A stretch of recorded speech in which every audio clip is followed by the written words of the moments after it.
Franz Schubert, The Story of the Boy Who Wrote Beautiful Songs, by Thomas Tapper. One might say of Schubert that he was born with a spring of melody in his heart and a song on his lips. Can anyone make a melody more lovely than this?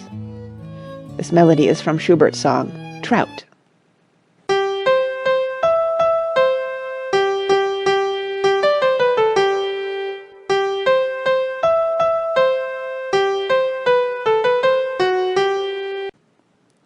Play it, or have someone play it to you.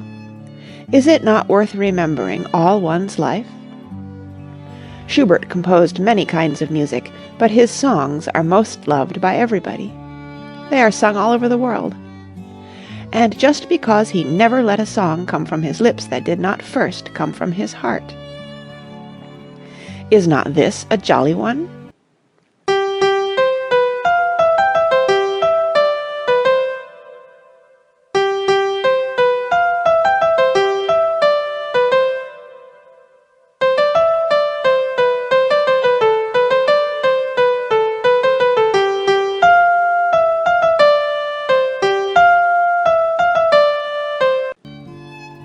From Schubert's song, Wandering.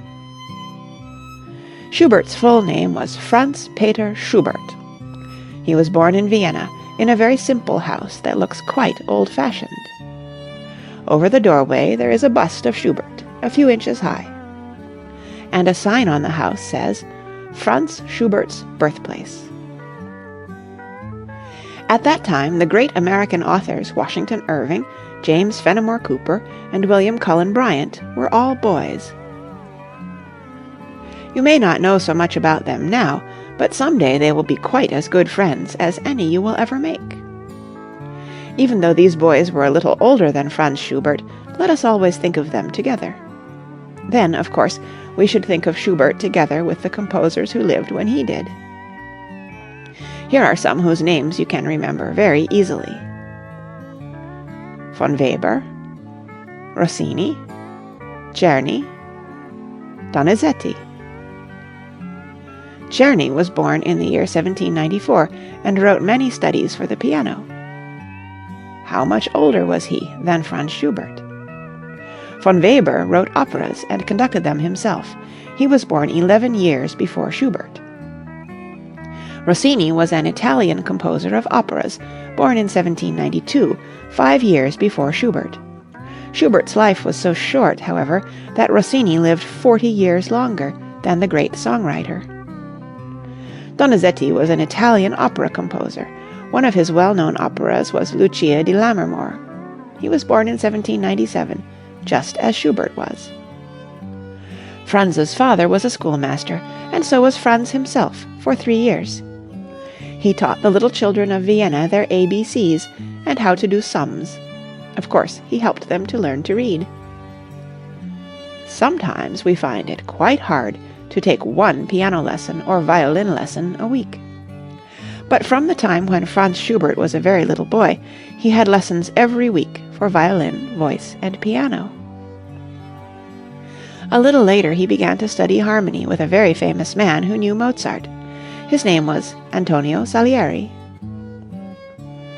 With so many lessons, and with schoolwork just as we have it, Franz must have been a very busy boy. He was quite poor, and often very hungry, but in spite of that he was always good-natured and full of fun. At 11 years of age he became a singer at the chapel of the Emperor. It was here that Salieri was director. Franz sang in the choir until he was nearly 17. Then he became a schoolmaster, because, of course, he had to earn his living. Wherever he was, Franz was thinking music and composing it. Once he wrote a song called The Serenade, at a table outside an inn.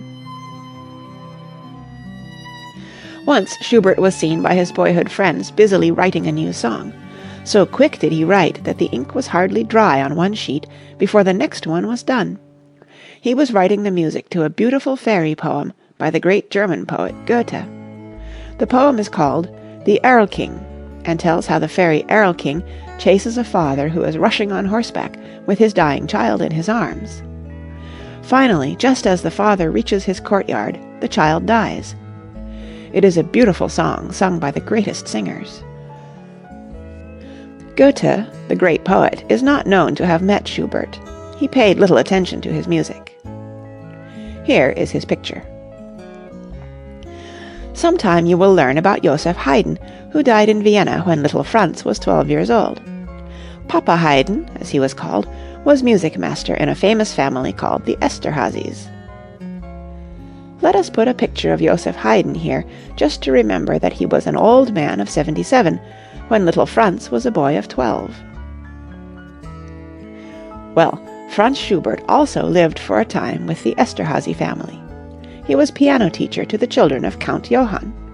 Franz was then 21 years old. In what year was he 21? A good friend of Schubert's was Michael Vogel. He was a famous singer who did all he could to make Schubert's songs known. They took little vacation trips together and were good companions. When you read more about this singer's friendship for Franz Schubert, you will like him for being so kind to one who had very little pleasure in life. He looks like a good friend even in a picture. Do you not think so? Once, when Schubert and Vogel were enjoying a vacation tour in the mountains, Franz read Scott's Lady of the Lake, which was printed in the year 1810, when Schubert was 13 years old. Schubert set some of this poem to music, a fact you will remember when you read it in school. Perhaps you could remember at the same time that Scott was a little older than Schubert and just 1 year younger than Beethoven. Beethoven lived in Vienna at that time, and Schubert with 2 friends went to see him.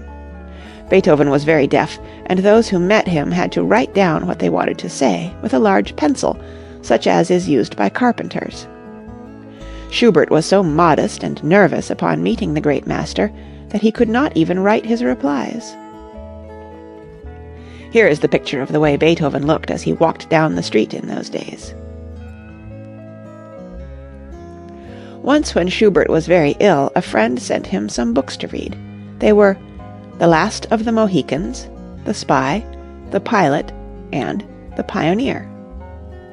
Now these books were written by the American author, whose name you must find for yourself. See what a simple workroom Schubert had. Here are his clavier and chair and a few books. Schubert had music in his mind and soul all the time. It is said that one of his favorite walks was down by a mill, where he was inspired to write some beautiful songs. This is the way that Franz Schubert wrote his name. And here's a picture of Franz Schubert's signature. Facts about Franz Peter Schubert. When you have read this page and the next, make a story about Schubert's life. Write it in your own words. 1. Schubert was born in Vienna. 2. His birthday was January 31st, 1797. 3. He died in Vienna in 1828. 4. When Schubert was born, Beethoven was 27 years old. 5. Schubert was a schoolmaster. 6. He had his first music lessons from his father, who was also a schoolmaster and who played the violin. 7. His brother taught him to play the piano, and he studied singing so as to join the emperor's choir. 8. Then he studied harmony with a famous man named Salieri. 9. When Franz was 13, he composed 2 piano pieces. At 14, he wrote 2 songs, and when he was 16, he wrote a symphony. 10. When he was 18, Franz wrote more than 100 songs. 11. He composed the Erlking when he was 19.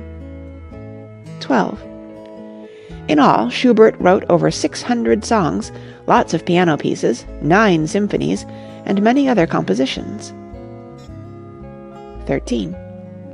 What other composer also wrote 9 symphonies? Perhaps you may not know this. If not, ask your teacher. 14. Schubert made many good friends.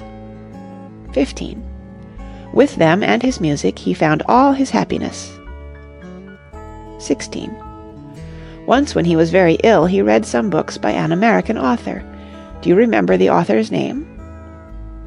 17. Do you remember the name of any one of the books? 18.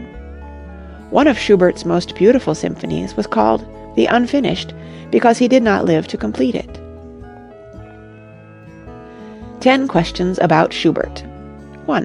Where was Schubert born? 2. When was Schubert born? 3. Name 2 American authors who were boys when Schubert was born. 4. Name 2 composers who lived at the same time. 5. What was the father of Franz Schubert? 6. Who taught Schubert harmony? 7. Give the name of a famous song by Schubert. 8. What famous musician died in Vienna when Schubert was 12 years old? 9. Who was the noted singer who helped to make Schubert's songs famous? 10. When did Schubert die? End of Franz Schubert, the story of the boy who wrote beautiful songs.